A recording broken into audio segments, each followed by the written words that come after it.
پاکستان میں تمام جو عمل ہو رہے ہیں اس ٹائم، اس پر میں آپ کو سب بریفنگ دیتا ہوں۔ یہ ایک ایسی قوم تھی جو نام تو اللہ کا لیتے تھے مگر مانتی اپنے اپنے اعلی کاروں کو تھی۔ قرآن کو اللہ کی کتاب مانتے تھے پر عمل کے لیے انسانیات کی لکھی ہوئی کتابوں پر عمل پیرا تھی۔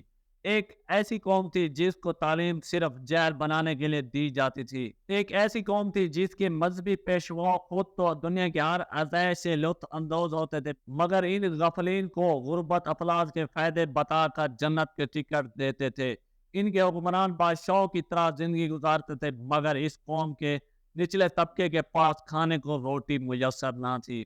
اس قوم میں انصاف بکتا تھا، طاقتور کے لیے علیحدہ قانون اور غافل کے لیے الگ قانون تھا۔ اس قوم کے قاضی انہی حکمران کی طرح کرپٹ اور انصاف سے عاری تھے۔ اس قوم کے سیاستدان خود غرض نائل اور بے حس تھے مگر یہ قوم ایسے سیاستدانوں کو اپنا مسیحا سمجھتی تھی اور ان کے لیے ایک دوسرے کے گردن کاٹنے کو بھی تیار رہتی تھی۔ اس قوم کے اکثر لوگ دوسرے ممالک میں بسنے کو ترجیح دیتے تھے مگر اپنی قومی ذہنیت اپنے ساتھ لے جاتے تھے اور تہذیب یافتہ ممالک میں انہیں تہذیب سکھانے سے قاصر رہے۔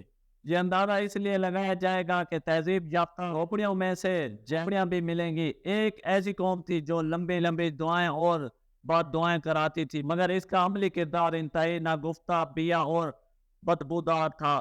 ایک ایسی قوم تھی جس میں حرام خور، عزت دار کے لیے اور محنت کر کے کھانے والے کمی یہ حق بات کو سمجھنے سے آ رہی تھی اور بھیڑ بکریوں کی طرح جو چاہتے اپنے پیچھے لگا لیتے۔ سب کچھ لٹ جانے کے بعد بھی یہ انہی لیڈروں کی بینسری بجاتے رہتے اور ایک نئی کہانی گھڑ کر ان پر اپنی حکمرانی قائم رکھتے اور یہ ان لیڈروں کے گیت گاتے اور ان کو ہی ہر نئی کہانی پر واہ واہ کہتے اور اپنی آنے والی نسلوں کو پھر ان کی غلامی میں جھکا دیتے۔